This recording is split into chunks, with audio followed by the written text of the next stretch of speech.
Magandang umaga sa inyo. Nagsimula ng initialization ng mga vote counting machines dito sa Caloocan.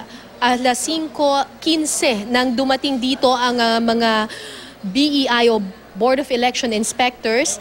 Isinagawa nila ang initialization sa harap mismo kasi Jessica, kailangan yung pag hinahanda yung vote counting machine sa harap mismo, ito dapat ginagawa ng mga poll watchers at ng volunteers ng PPCRV.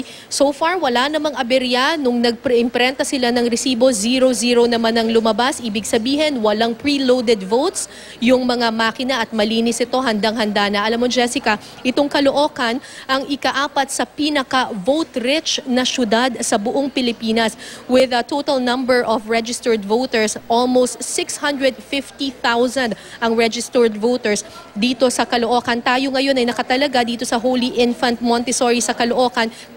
Dito kasi boboto yung isa sa mga vice presidential candidates. Ayan po, nakikita ninyo mga kapuso, yan po ang live na kuha ngayon ng initialization na process din ng mga vote counting machine dito sa Caloocan. At yan muna ang latest mula dito sa Caloocan. Ako po si Cara David, nakatutok sa eleksyon 2016. Maraming salamat, Cara David, mula sa Caloocan.